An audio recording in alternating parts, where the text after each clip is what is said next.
this were a dictatorship, it'd be a heck of a lot easier. Pleased to welcome back to our guest line Eric John Phelps, the author of Vatican Assassins, a new and revised and expanded edition of which will be available shortly, and we'll ask him about that in a few moments. But first and foremost, we extend our welcome. Brother Eric, thanks for returning to PID Radio. It's a pleasure to be with you, Dirk, and your listeners. We have been doing a series over the last month or so focusing on conspiracies, and there is no more prominent conspiracy in the history of the United States, if not the world, than the assassination of President John F. Kennedy. Your research into that event takes a very different perspective from those of other researchers, and we wanted to get your take on it because we are impressed. First of all, it is a fresh look on the day, but also because it is so meticulously researched. In a nutshell, can you give us an overview? And I guess the big question would be, who do you see, based on the evidence you've researched, as being responsible for the death of President Kennedy?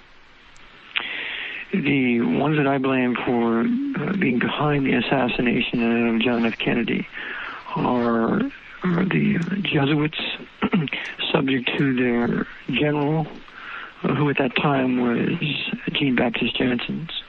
And the Jesuits then are in command or in control of the Roman hierarchy, which the most powerful churchman at the time in 1963 was the Archbishop of New York, Francis Cardinal Spellman, who in turn was the protector of the American lands, or the American branch, of the Sovereign Military Order of Malta.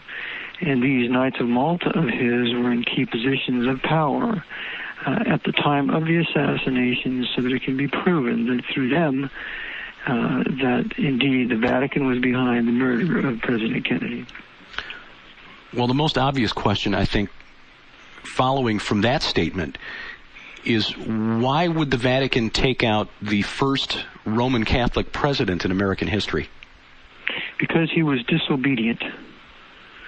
He resisted the papacy, he resisted the Jesuits, he resisted the Knights of Malta, he resisted their Cold War. I have a list of things that he did that was absolutely forgotten, and therefore justified this piece of business or executive action called his murder.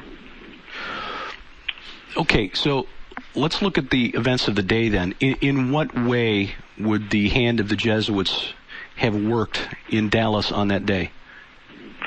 Okay, we'll go back a few years. Okay. After, of course, the Knights of Malta were the ones who brought on World War II. They controlled FDR. Patrick Cardinal Hayes put FDR in office in 1932. He used certain Knights of Malta to do it. One of them was Joseph Kennedy, and also another one was Mr. Brady, whose wife Genevieve was a Dame of Malta, Nicholas Brady. Nicholas Brady was the head of over 100 corporations at the time, and much wealthier than the Rockefellers. So the Knights of Malta brought on World War II, backing FDR, backing Hitler, backing Mussolini, secretly backing Stalin, and backing Churchill, and so they controlled all the factions of World War II, and they orchestrated them together for the purposes that they wanted to accomplish. After World War II, they then inaugurated the Cold War. So the Knights of Malta are the great cold warriors. They had much to accomplish in that time, one of the things being the continual dismemberment of the British Empire, which was historically Protestant.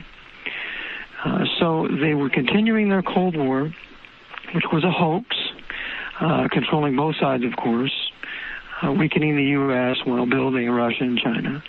And as they continued this Cold War, Kennedy came along and wanted to end it. One of the things that he wanted to do was end Cardinal Spellman's war in Vietnam. That's called Spelly's War. Another thing he wanted to do is he wanted to prevent the Pope's Masonic Jewish labor Zionist government of Israel from acquiring a nuclear weapon. This was absolutely forbidden because, remember, the Jesuits wanted to have what they consider to be the medieval or the Dark Age kingdom of Jerusalem secured, so that they can rebuild the third Hebrew temple for ultimately a pope of their making. To do that, they have to have weapons supremacy there in Israel, and Kennedy wanted to prevent that. Another reason is that Kennedy crossed the Jesuit orders Federal Reserve Bank. Of course, the Federal Reserve Bank, the Class A stockholders like Citibank and J.P. Morgan, Chase Manhattan were all run by Knights of Malta, Martin of Shea, and others. So Kennedy printed $4.3 billion in United States notes, outraging the Knights because he didn't use Federal Reserve notes that are collect interest from who passed them around. Kennedy also wanted to, in the stopping of the Vietnam War, that would have cut the partnership between the CIA and the Mafia in their drug trade to bringing out their drugs out of the Golden Triangle. And remember that the Mafia and the OSS had a relationship throughout World War II in Operation Underworld, whereby Spellman used the Mafia Dons of New York, particularly Luciano, to supposedly secure the invasion of Sicily. So we've had an ongoing relationship between the CIA and the Mafia, and Albert Vincent Peroni was CIA, he was Army Intel, and he was part of the Gambino family.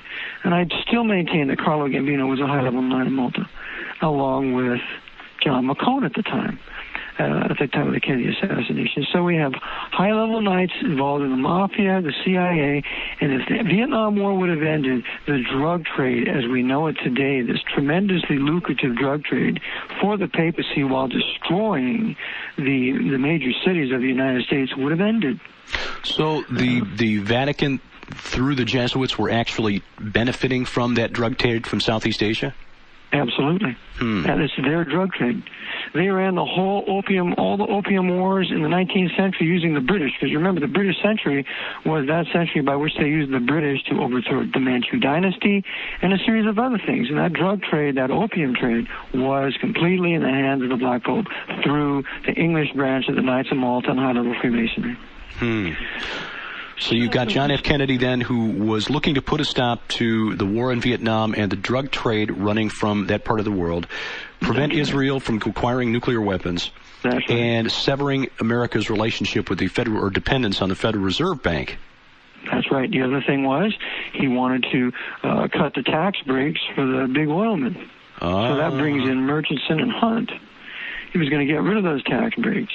And I maintain that those Texas oilmen, those billionaires, were also connected to the Vatican by knighthoods. And so therefore, because the Vatican runs the whole oil industry, George Herbert Walker Bush is probably one of the most powerful Knights of Malta in the world. He is a kingpin in the Pope's international oil bonanza. Of course, the papacy set up Saudi Arabia in 1932 with King Ibn Saud using Benito Mussolini, whose advisor was Pietro Tacci Venturi, the secretary of the Society of Jesus. So the Jesuits control not only the drug trade, they control the international oil market. And Kennedy wanted to cut that. George H.W. Bush is a Knight of Malta? That's right, and so was his brother, Prescott Bush Jr., and so was his father, Prescott Bush Sr., and Prescott Bush Sr. was a partner with one of Germany's most powerful Knights of Malta and fanatical Roman Catholics, Fritz Thyssen. Fritz Thyssen purchased the Brown House for Adolf Hitler. Without Fritz Thyssen, there is no Adolf Hitler. Without Franz von Papen, that Knight of Malta, there is no Adolf Hitler. And Michael Cardinal von Faulhaber, who was the Archbishop of Munich, was also a Knight of Malta. And without Faulhaber, there is no Hitler. Now, I'm going to ask a question that may be rather naive and may demonstrate a real lack of understanding of the way this thing works. But don't you have to be Roman Catholic to be a Knight of Malta? No. Henry Luce was a Presbyterian. He was a Knight of Malta. He was a most notorious Knight of Malta, right across the street from St. Patrick's Cathedral, where he was residing in Rockefeller Center, and Luce controlled the press. You don't have to be Catholic to be a Knight of Malta. There are those knights who are ancient nobility Catholics, like J. Peter Grace and Andrew Bertie and others, but they do admit others into the order who are not Catholic. they've admitted certain Jews into the order, one of them being Major Lewis M. Bloomfield, who Jim Garrison wanted to investigate, question, but he was not allowed to. And Bloomfield was tied to big industry in Israel. He's a Jew, and yet he's a Knight of Malta, affiliated and a director on CMC, the Senio Mondial Commercial, which is also involved with Terminix. So you don't have to be Catholic necessarily. That is a very key thing. Okay, so the Knights of Malta are more, obviously, than just a social fraternity. Right. What is their purpose, then? Their purpose, of course, their purpose is to restore the temporal power of the Pope around the world, that the Pope will rule all the governments of the world, all the banks, all the parties, academia, medicine, law, everything that's necessary to maintain the temporal power, the political power of the Pope. And if you remember, the Pope has the two keys. It's a clandestine skull and crossbones. If you look at the papal flag, you have the triple crown and you have two keys. It's clandestine skull and crossbones, and the two keys symbolize the spiritual power of the Pope, that every individual in the world must be subject to his spiritual power, and that there's no salvation outside the Catholic Church. And the second power is his temple power, that every nation, every king, every president must be one of his altar boys, that they must submit to his political will. And the nation that does not do that comes under the attack of the papacy. A president who will not do that will come under the attack of the Knights and the Jesuits. This was the case with Kennedy. How long have the Knights of Malta been around? They've been around since the 11th century. They were one of the first order created for the purpose of the Crusades to take Jerusalem, quote-unquote, from the infidel Muslims. And they then, after Jerusalem was taken in the First Crusade, they then became the protectors for all the pilgrims who would come to Jerusalem. And they became the great merchants of the earth. They were the ones whose navy would war with the Muslim navy, and they would. But they were the military men, because it's called the Sovereign Military Order of Malta. They were first known as the Hospitallers and the Knights of Rhodes, and then finally the Knights of Malta. But that was their early beginning. Okay, so they were founded about the same time as the Knights Templar. That's right. The Knights Templars were founded after them, shortly after. Okay. Mm-hmm. So the Knights Templars are the high-level Masons of today. The Hospitallers, the Knights Hospitallers, are the Knights of Malta today, and they work together. Okay. So how was the organization set up then in 1962, and the group that plotted against John F. Kennedy? Okay, I'll go back a little bit. All right. The Knights of Malta were made subject to the Jesuits as a result of the Napoleonic Wars. Okay. This is important. The Jesuits had been expelled from Malta in 1768. So when they caused the French Revolution and brought Napoleon to power out of Corsica, they used Napoleon with his navy to take Malta back, take Malta and take all the treasures and weapons so they could conduct a crusade into the Middle East, and they drove the Knights of Malta into the court of Russia. And from the time that they were in the court of Russia to 1917, they were the real power in Russia, and they were expelled openly by Lenin in 1917. So the Knights of Malta were made subject to the Jesuit order in about 1800 when they were driven to Russia, and the Jesuit general was resident in Russia at that time because the Jesuits had been suppressed by the Pope's bull, Dominic Acredemptor Noster, in 1773. So the Knights are now, at that time, subject to the Jesuits, and they will do their bidding, and they have done their bidding. So now when we come to the Kennedy assassination, as we see the Knights of Malta, they now are subject to the Jesuits, as the Jesuits control the Roman hierarchy, and the Roman hierarchy controls the Knights of Malta. So as the head of the Knights of Malta in the U.S. at the time was Spellman, he then controlled the Knights of Malta, but he was under the advice of the Jesuits from Georgetown University. Okay. So the Jesuits at Georgetown controlled or advised Archbishop Spellman in New York. That's correct. And also the Jesuits from Fordham. The Jesuits from Fordham and Georgetown. Okay. So then, was Cardinal Spellman involved in the operational planning for this, or did he just make it known that this is something that needed to be done and then let others take the ball and run with it as far as how it would be carried out? Cardinal Spellman was the one who gave the order to his J. Peter Grace. J. Peter Grace was the head of the Knights of Malta in 1963. J. Peter Grace was the one who brought in many, many Nazis into the U.S. and hired several of them for his firm, W.R. Grace. And so Grace then handed it to his subordinate knights, like John McCone, Alan Dulles, who was another Knight of Malta. Really? And not a Catholic, by the way. And so we have the heads of the CIA usually always being Knights of Malta, from Wild Bill Donovan to Dulles to John McCone. And so there they then orchestrated, and the most powerful Knight of Malta in the FBI at the time was the assistant to J. Edgar Hoover, Cartha DeLoach. So Cartha DeLoach, he was in charge of the FBI as far as suppressing evidence and not confiscating the pictures that were taken in Dealey Plaza. Okay, so Grace then was given the order by Spellman to go ahead and conduct this hit. Who would Grace have turned to then for operations?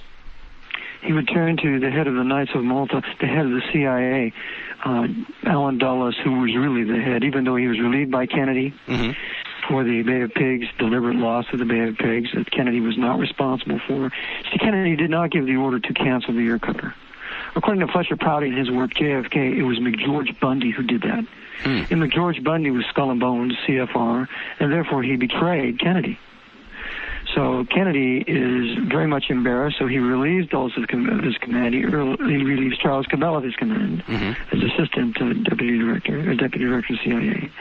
And so now Kennedy reappoints John McCone as the head of the CIA, but McCone's first loyalty is to the Archbishop. It's not to Kennedy, because McCone is a Knight of Malta. He was formerly the head of the Atomic Energy Commission. He's a very great man of power. And so McCone is going to be subordinate to his commander, J. Peter Grace, and then he also has other Knights of Malta in the CIA, like James Angleton. And James Angleton was awarded one of the highest awards that could ever be given by the Knights of Malta for his protection of the Black Prince of Italy, who was a Borghese. Oh, really? I did not know they were still around. Oh, yes. Remember that the nobility still rules. The nobility of the Dark Age now rules the nations, but they rule them through these facades called democracies or republics. They're not really true democratic republics, but they call them republics or democracies. They control all the political leaders through the parties they control, and because they control all the money. And so the knights, the princes of the blood of Europe and America, they rule. And so Angleton was a part of this. Borghese was a part of this. Bloomfield was a part of this as a Knight of Malta.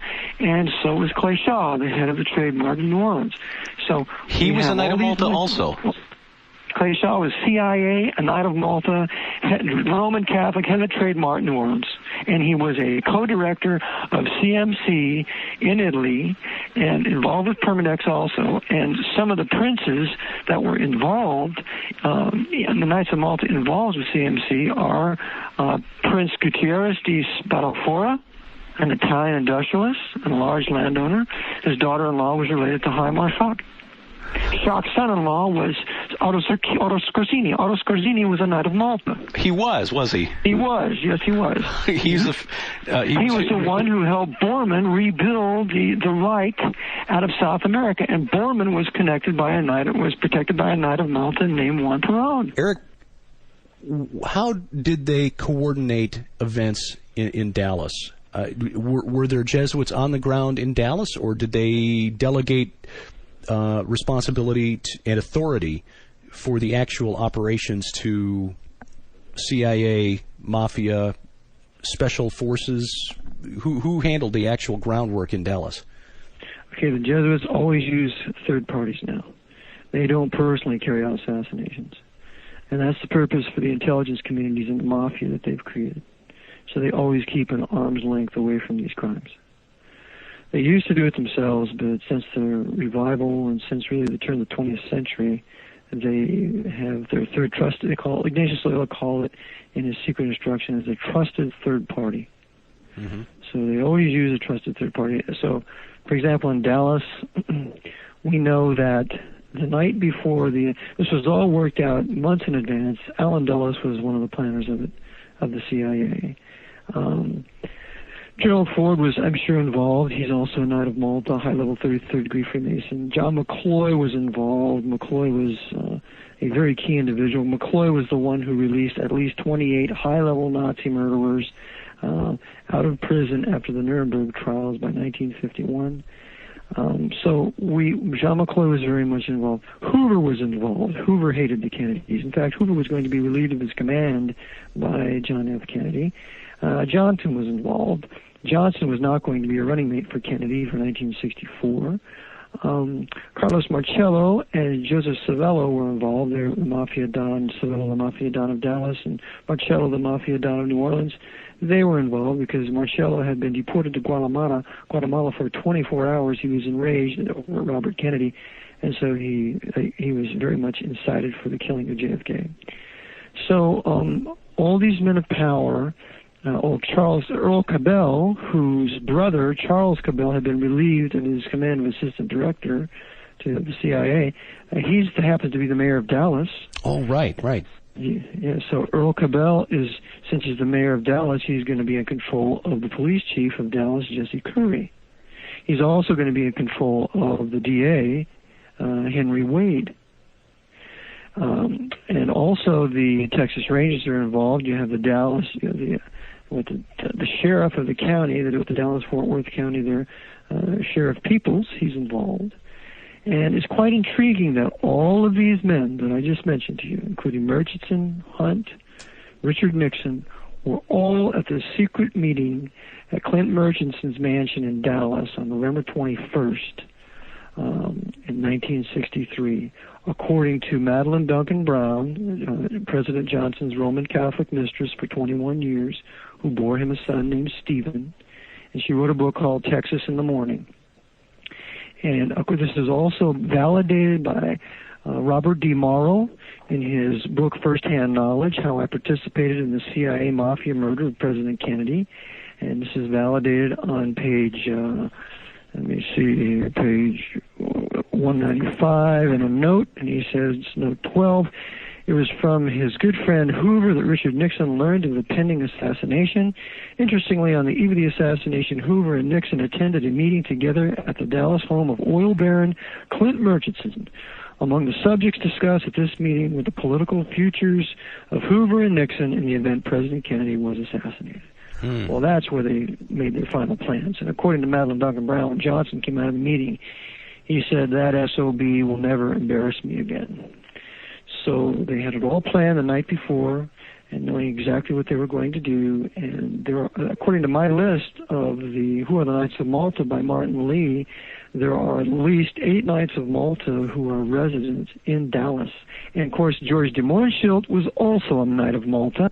His brother Dmitri was a Knight of Malta. The de Mohrenschildts were Russian nobles openly driven from Russia by Lenin at the time of the Bolshevik Revolution, so that it would appear to be that the revolution was really anti-noble, anti-aristocracy, when in fact this was a ruse to make the Russian Revolution look like it was completely Masonic and completely Jewish. Now, so George de Mohrenschildt is a knight. Now, as we discussed with Peter Levenda some months ago, there was a connection, sort of a tangential connection between de Mohrenschildt and the patsy, the guy who was accused of shooting, and why shouldn't I? Oswald, Lee Harvey Oswald. It's amazing that I can discuss this and forget his name. But interestingly enough, that would get too far off track, but very, very bizarre that de Mohrenschildt had some contact with Oswald prior to the events of November 22nd of '63. We know it's only odd unless we know who Oswald really is. See, Oswald, according to Deputy Sheriff Roger Craig, was an FBI informant. Really? Yes, and you can find this on one of Mark Lane's video he has, 2 Men in Dallas.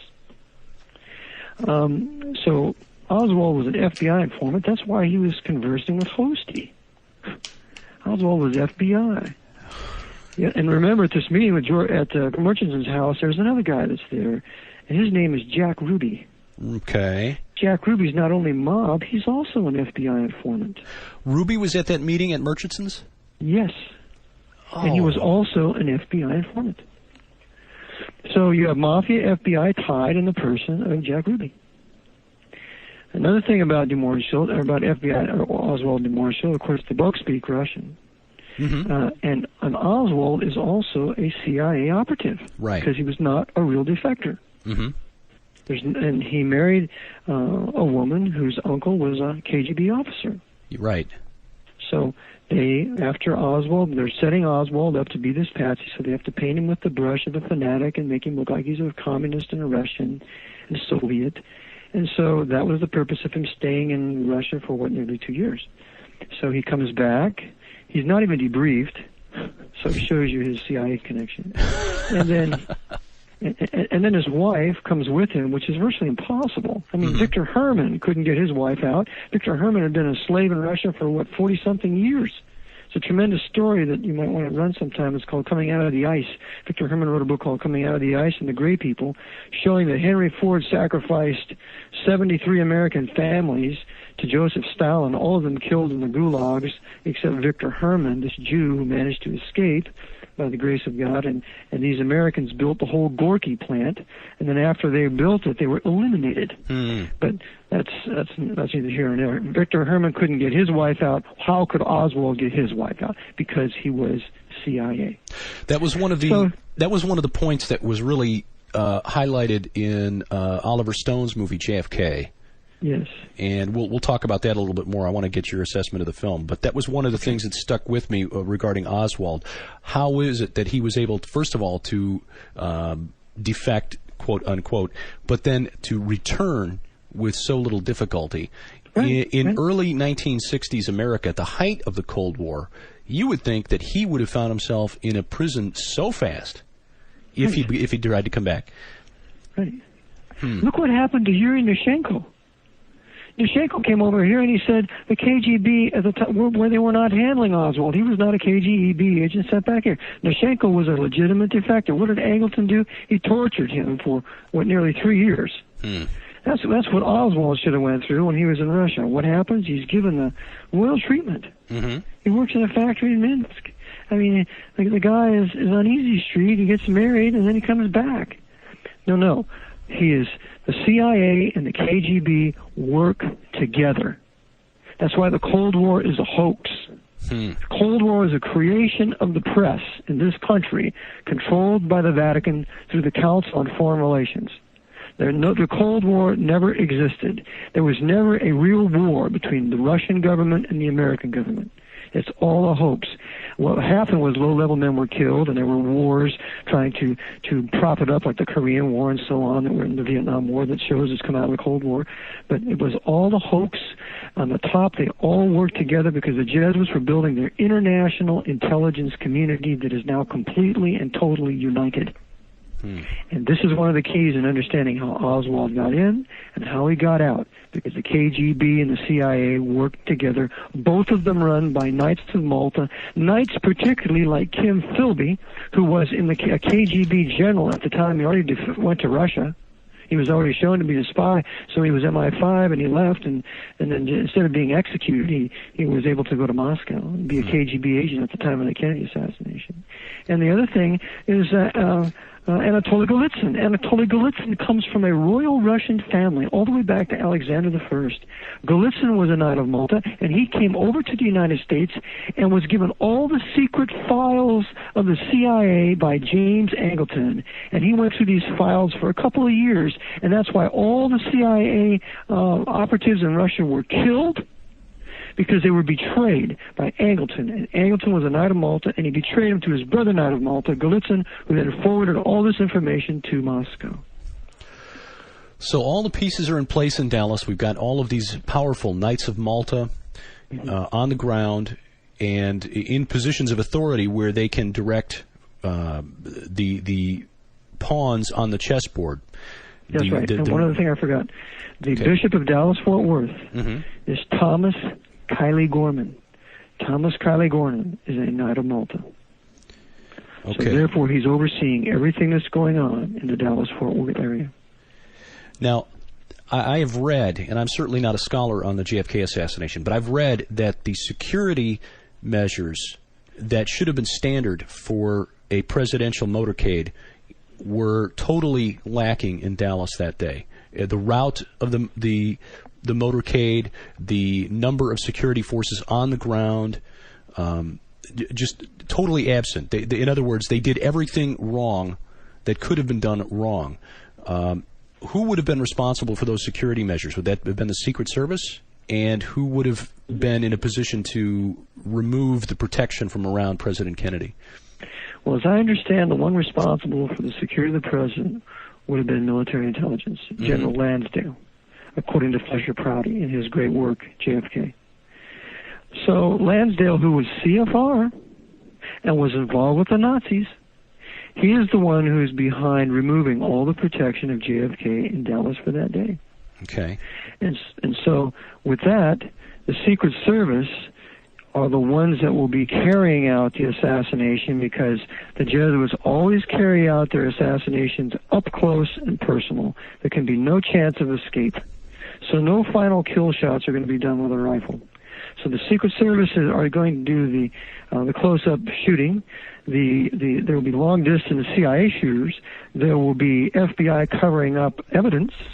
There will be Dallas police further covering up evidence. There will be the sheriff covering up evidence and suppressing those in his office who would want to do something about it. So, but these are all low-level guys. The high-level guys from Washington, ultimately from New York, from the CFR. The Pentagon is controlled by the Council on Foreign Relations in New York City. The CFR controls all of our military heads, and thus whatever order is given by the Archbishop of New York through his knights to the Council on Foreign Relations to the Pentagon, then that's what will be carried out in Dallas. Okay. So the motorcade has made that fateful turn in front of the book depository. What is the sequence of events then from that point? Who does what? Okay. The route was changed at the last minute. It was not supposed to take that hairpin turn. And so they turned right on Houston and they turned left on Elm. And I tend to think whoever created what's that? The Freddy movies on Elm Street. Right. That was named after the JFK assassination. So, I mean, they have their inner humor among themselves, when they control Hollywood. Okay. So they turn on Elm, and as I understand it, there was one shot from the records building, which was a rifle shot. There was one shot from the school book depository, which, of course, Oswald did not do that. There were Cubans in that, 6-4 also. There was one shot from the Daltex building. There was one shot from the grassy knoll, from what I understand, in the next shot to Kennedy. There was one shot from the drain that William Greer pulled right up in front of. And then, as I believe, there was one shot from the driver, William Greer. So you have many, many different shooters. But the kill shots, you have the distractionary shots or the long-distance shots from the buildings in the background. According to a particular gentleman in a book that he wrote called, it considers the assassination for that day. Anyway, he says that George Hickey fired his M16, who was a Secret Service agent, and actually accidentally shot Kennedy in the back. I don't think that was an accident. I think he did do it. Anyway, you have those shooters. So what I believe happened was Kennedy is brought into the kill zone. You have all these distractions. And what the key parts to me are these, that the shot from the grassy knoll was a distraction. There was smoke that came out of the rifle that would cause everybody's attention to be looking at the grassy knoll. Which is unusual because guns don't generally... Gunpowder, even in the 1960s, didn't smoke. We've had smokeless gunpowder for 100 years. Yeah. So there's no reason to use any kind of a shot that's going to produce smoke. You almost have to go back to a musket to create that kind of a... That's right. That's black powder stuff. Sure. Right. So anyway, that is a very telltale sign that it was deliberate so that it would be seen to draw attention away from some other place. The other thing is, as Zapruder is filming this, and remember, Abraham Zapruder is a 32nd degree Jewish Freemason, and really? He's a contract agent for the CIA. Yes, he is. Really? Yes, sir. Zapruder was a contract agent for the CIA, and he was contracted to be there to take this film. He was being steadied by his secretary behind him, steadying his arm so that when the shots are ringing out, he wouldn't lose his focus. And so what Zapruder does is as he's taking these pictures, he's using his 8mm camera, he's deliberately keeping his camera high so as not to get lowering, taking a picture of the entire broad side of the limousine, which would include the sidewalk. Mm-hmm. Because one of the shots is proceeding out from the drain in the curb, which the drain was approximately 18 inches high, according to two sources that I know who were there in Dallas, Penn Jones and my friend Lenny Bloom, or Nelson Thull. They were there. They walked the whole thing. And from behind the picket fence, they could walk down a concrete step underground and come to this drain, and they could stand right in this drain and have a perfect view of the limousine coming right up to them. And that's why Greer nearly stops his limousine. He's delivering the limousine up to the killer in the drain, in the storm drain.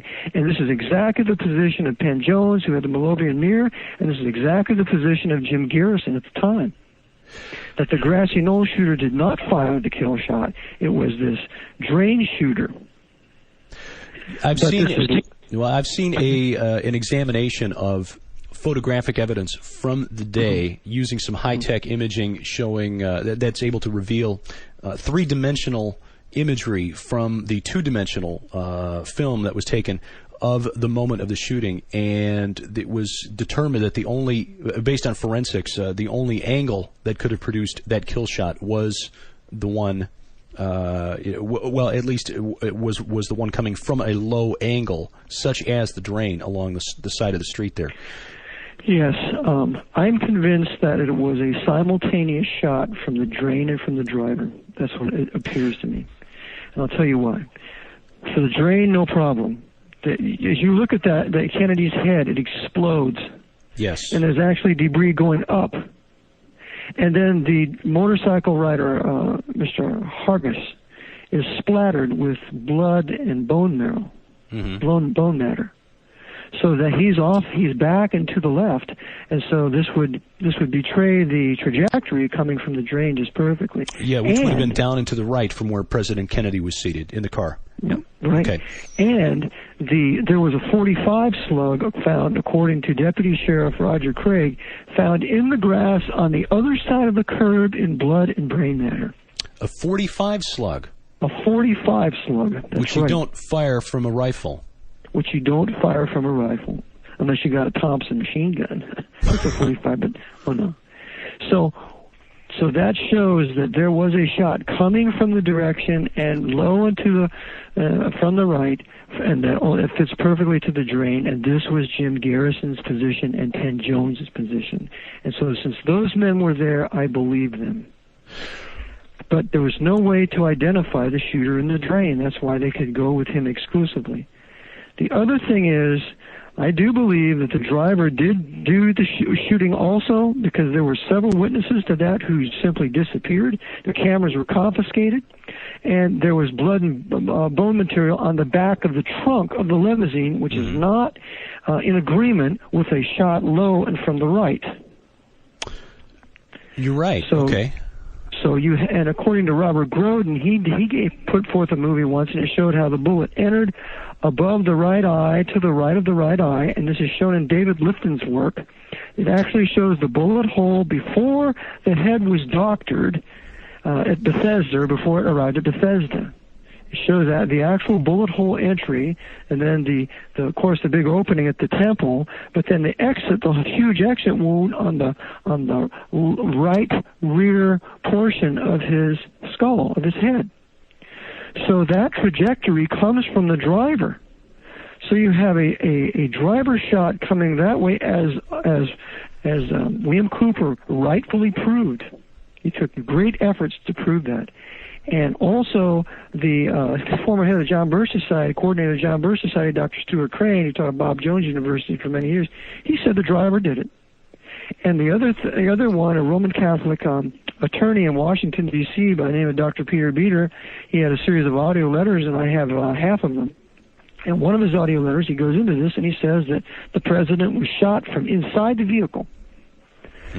So I tend to believe that the shooting was done from the driver, and this is why the driver was not blamed for all those years, because he died in 1985. William Greer died in 85, and if he was accused of that, you can know there would have been serious problems for the open accuser. So there was a simultaneous shot from the driver. This is why he turns around the very moment Kennedy's head explodes. He's looking at Kennedy in film 313 the very moment his head explodes. And I say this is why Jackie wanted to get out of the car, because she thought she's next. Now, Eric, the Zapruder film has been around for a long time, and you do see the driver turn around. You don't see the gun clearly. It's really hard to make out from the film that driver Greer has anything in his hand. Well, it looks like there's a reflection off Kellerman's head. Right. That's what it looks like. And I say that's a doctoring that was deliberately done to the film. The man who wrote Behold a Pale Horse, William Cooper, went into very much effort, took a lot of effort and finance to have the Japanese analyze the film. And he said that after their analysis, that most assuredly the driver did the shooting. So I say William Cooper was the finest authority, the best digger on this issue of Greer doing the shooting. And he said that he saw private records from Navy intelligence that Greer did in fact do the shooting. And remember, Greer is a former Navy SEAL. He's a crack shot. But of course, at that distance, at that distance, he would only 5 to 6 feet away. It's point blank, and this is my point. The Jesuits always do their killing whenever it involves the poison, the leaden bullet, at close point blank range. So now, how would the Zapruder film have been doctored? Who would do this? Well, very intriguingly, the film was purchased. I understand there were 3 films that were made. 2 were given to the Secret Service. 1 was retained by Abraham Zapruder. The films were purchased by Henry Luce of Time Life, and he paid $150,000 for the film that he got. Who, as you mentioned, was a Knight of Malta. And he was a Knight of Malta. Now we see the cover-up beginning with the Knights of Malta. Of course, there's the cover-up when the telephones go out in Washington for an hour. That's accomplished by the Knights of Malta through Francis Flanagan, who was the head of IT&T at the time. Right? So the Knights of Malta are maintaining the cover-up, because greater is the power to maintain the cover-up than to carry out the assassination. So Henry Luce, head of Time and Life, purchases the Zapruder film for $150,000. And remember that Luce is the head of Rockefeller Center. Rockefeller Center is across the street from St. Patrick's Cathedral in New York City. Therefore, he's a hop, skip, and a jump away from Archbishop Spellman. And so they are suppressing this film, and so they doctor the film, and they cut certain particular frames out of the film, and they want to make it look like he was shot from behind. They did all kinds of cutting on the film, which was a crime. So it was loose, and of course he's affiliated with the CIA. So it's the CIA that's busy doctoring these films, these frames. But fortunately, William Cooper got an original copy, and he had it analyzed. It shows absolutely the driver did the shooting. Another interesting thing is that in the JFK film with Oliver Stone, who is also a Jesuit temple coadjutor, that in the Oliver Stone film, in the JFK film, they leave out the driver when they focus in on the shooting. Good point. Why did they cut out the driver? That's a good point. I hadn't noticed that. They cut out the driver in the shooting, that's right, because he did the shooting. The other thing is... the purpose of the movie, then, which presents an awful lot of information that is that jives with what you're saying here. But the purpose of that film then would be what? To create unrest in the country, to move the white middle class to revolution. Because to have a successful revolution, you must include the middle class. And so what the Jesuits are doing is they are driving the historic white Protestants and the white Roman Catholics into a right-wing fascist faction to ultimately then gain control of the government and do exactly in America what they did in Germany. That's why they get it, no answers. The other thing is, Oliver Stone, just like Mark Lane, that coadjutor, that Jesuit coadjutor, Jewish Jesuit coadjutor, removes all attention away from the storm drain, which a killing shot did come from, to the grassy knoll. And this was in violation of all the investigation that Garrison had discovered. Now, Jim Garrison was an honest man. He was there. He had agents in Dallas trying to find out what went on. One of those agents was Roger Craig, the deputy sheriff, who later was shot with a rifle after he was run off the road, got a broken back, and a series of other things happened where they wanted to kill him. But it was Roger Craig that said they found a Mauser on the 6th floor depository. It was not a Mannlicher Garcano. It was a Mauser. And it was a .45 slug that they found on the other side of the curve. Those two things right there completely do away with any case against Lee Harvey Oswald. Absolutely. There is no case. And so Garrison knew there was no case against Oswald. That's why they eliminated Oswald using FBI informant Ruby so that they wouldn't have a trial or anything like that. So Garrison found out all these details, and ultimately leads to Knight of Malta, Clay Shaw. But that's why. So we have coadjutor Oliver Stone, who then repaves the road in Dallas for his movie, and he further covers up the drain, the storm drain. He makes it smaller than what it was. I did not know that. Yes. So they're busy suppressing evidence of the shot from the storm drain and the shot from the driver, which I believe was simultaneous, hit Kennedy at the same time. That's why you have his head exploding, flesh going one direction up and one direction back over to the left, one direction back to on the trunk of the limousine. There's two kill shots that are involved here. One from the driver, one from the drain. So this is deliberately covered up by all the cover-up knights involved in the investigation. Now, let's go back to Abraham Zapruder. You talked about cameras being confiscated from witnesses along the route.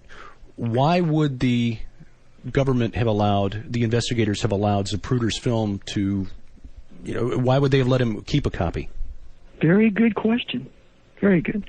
Why would they let him keep his film? Why would they even let him stand there and film this when they were running people off the grassy knoll and other places? Why would they let him stand there? Because he was a contract agent for the CIA. They wanted this film, and you can know that the original film they have parties up in Rockefeller Center, and they invite their friends up and say, let's watch Kennedy get his head blown off as they're passing around the drinks. How dare he interfere with the temple power of the Pope? It's interesting you mention that, because there's a book that's available on the Internet. Actually, it was a rough draft of a manuscript called The Last Circle by Sherry Seymour. And she mentioned a meeting with a gentleman on the West Coast whose name is escaping me at the moment. I'll probably think of it as soon as we stop the interview, who showed her what he claimed to be the unedited original version of the Zapruder film, which showed clearly what you described, the driver turning and firing that kill shot. I read that for the first time just a couple of months ago, and that was my first, and I've said before on this program, I'm coming late to the party with a lot of these things. That was my first exposure to the idea that the driver had actually been the one to pull the trigger. So, well, thank you for that reference, though. Oh, yeah, I'll send you a link to that after the program, because the text of her manuscript is which doesn't deal with the JFK assassination. This is just something that she mentioned in passing in meeting with this fellow who is a CIA operative and involved in some other nefarious deeds. But the point was that you could very likely assure the cooperation of anyone in a position of government authority, especially, say, a newly elected president, by inviting him to such a meeting and showing him such a film to make the point. Play ball. That's right. That's right. There has never been a disobedient president except Nixon from that time, and Nixon had too much stuff on him because he was part of the assassination, so they just railroaded him out. But there has not been a disobedient president really since. They all know. And it's that way, really. It's been that way in Russia. There hasn't been a disobedient premier there. So this was a demonstration to the world that if you mess with us, we're going to kill you in broad daylight, and we're going to get away with it in the supposedly freest country in the world with the freedom of the press. It's quite an intimidating film when they show that. Mm-hmm. So the purpose then of the Zapruder film was to hide it in plain sight.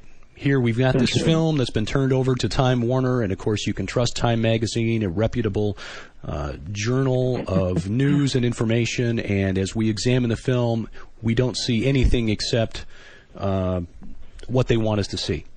That's right.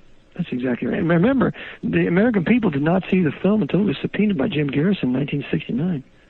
It was locked up in Time Life for 5 years in a safe. So we owe much to Jim Garrison and his research that he did for us, and he has provided the evidence that there would be a successful reinvestigation and proving that the Knights of Malta, the Vatican, Archbishop of New York did this enough to expel the entire Roman hierarchy and the Jesuit order and the Knights of Malta out of this country. And that's what they don't want. That's why the Jesuits run the Department of Justice. That's why they had men like Patrick Fitzgerald to rat hole and to suppress investigations like the 1993 World Trade City bombing, and like Bush's advisor Karl Rove. He's a free man now thanks to Patrick Fitzgerald, that Jesuit coadjutor. So they control the Justice Department, they control the FBI, and they will make sure that there will never be a successful investigation of their assassinations or of their crimes. Speaking of that now, in the months and years that followed the assassination of John F. Kennedy, a number of key witnesses and pieces of evidence disappeared. Can you summarize that for us? Well, there were, 18 material witnesses, something along that line, who died strangely within, 3 years after the assassination. This can be seen in a movie called Executive Action. It was put out in 1973. Supposedly George de Mohrenschildt had a hand in this production. Executive Action, was that a movie with Burt Lancaster? Okay. And you know the actor that they used to portray the man responsible for the assassination? The actor that they used, he was an older gentleman who appeared to be the one who would give the final command for the killing of Kennedy.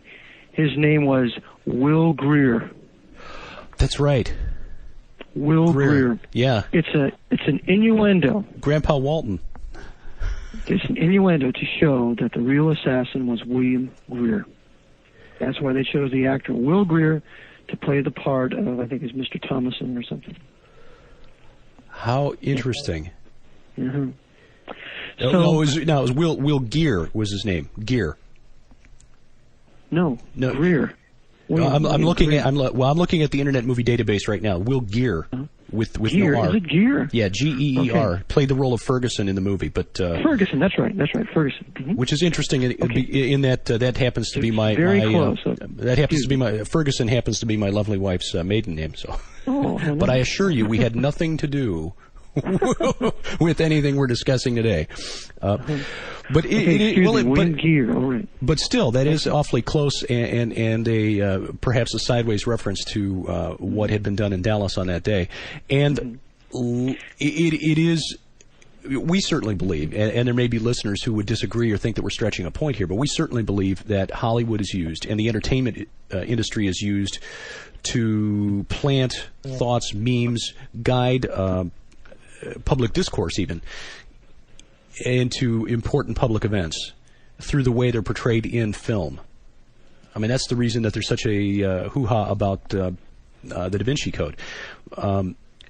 It appears when you watch Oliver Stone's film JFK that you're seeing a bold examination of the events in Dealey Plaza that day. But as you point out, what you're actually seeing is a very clever deception that de-emphasizes the role of William Gere and whoever was in the storm drain. Yeah, and William Greer, that's right. Yeah. William Greer and the driver and whoever's in the storm drain. Some people said it was Johnny Rosselli in the storm drain, but it doesn't really matter. The people that de-emphasizes that, it puts all your attention on the grassy knoll, and then from there, who knows? But they don't want to begin to look at the other facts, like when Garrison sought to subpoena Alan Dulles, they would not deliver the subpoena. It would not be delivered for him to come. So he is this Alan Dulles, a Knight of Malta, whose nephew, by the way, today is a Knight of Malta and a Cardinal and a Jesuit by the name of Avery Dulles, who lives and works at Fordham University. So that they are not going to be allowed to do this. Jim Garrison also wanted to interview Major Louis Mortimer Bloomfield, a veteran of the OSS who resided in Montreal. He could not be interviewed because this guy is one of the 11 directors in a company in Montreal that's actually based in Rome, and he is also involved with the World Trade Center, the Centro Mondiale Commerciale, whose sole purpose is that, quote, for Rome will recover once again her position as center of the civilized world. And that's an article of Mae Brussel, the Nazi connection to the JFK assassination.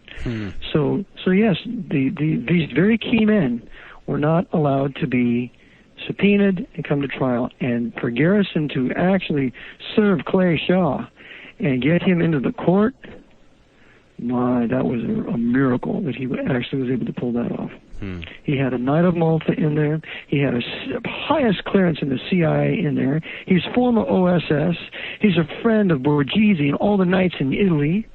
He, in his private phone book, he has the knights of number of several knights, and he's also involved in human sacrifice, as Garrison discovered when he was looking at his place in New Orleans, and we have that on page 169 of Garrison's book. I wouldn't say human sacrifice, but some sort of torture with blood involved on page 169.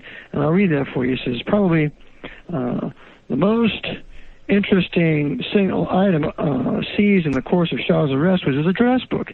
It offered some insight into the proclivity of developing casual relationships at lofty levels of European aristocracy. How many Americans have in their address books such fascinating names and addresses as the Marquis Giuseppe Re Vincita in Italy, of the Baron Raphael de Bainfield, Villa Tripkovich of Teresa, Italy, Sir Stephen Runciman, well, he was the Archbishop of Canterbury, Princess Jacqueline Chimay, Lady Margaret d'Arcy, and a few other things. And then he goes on to say, and also found by our investigators at Shaw's luxurious appointed carriage house in the French Quarter were a few more novel items, including 5 whips, several lengths of chain, and a black hood matching black cape. The whips had on them what happened to be dried blood. In the bedroom, about 2.5 feet apart, 2 large hooks had been screwed into the ceiling. These accoutrements hardly were inculpatory in themselves. Different people have different hobbies. Had Shaw lived in an earlier era, however, the list of nobles in his address book might have included the Marquis de Sade. Yeah, he was a very bizarre character. He was the guy, if for you listeners, if you've seen the movie JFK, he was the character portrayed by Tommy Lee Jones in the movie. And there are a couple of scenes in there that are a little over the top, but would seem to be borne out by the evidence from Clay Shaw's apartment. We're almost out of time, Brother Eric, and it's gone by far too quickly. If you could summarize, what do you see as the effect on America of the assassination of John F. Kennedy? The effect of America on America is this. It was not solved as it should have been, with the blame being put on the Pope of Rome and his Jesuits. Therefore, they have greatly increased their power. They are now in complete control of this government, and they brought down the World Trade Center. They caused 9/11 through Knight of Malta, George J. Tenet. They've now got a papal crusade against the Muslim peoples, and it's not going to end, according to Newt Gingrich, between 30 and 50 years. This is a papal crusade, and they are most serious about implementing Nazi fascism in this country, and we are in serious trouble because the Kennedy assassination was not solved. life is short, pray hard, as they say. Thank you for having me, Derek and Sharon. I appreciate you having me on, and thank you for all your listeners listening in. Well, God bless you. We appreciate your time. Thank you again for being on PID Radio. Okay. Cutting edge news and analysis on demand. This is PID Radio.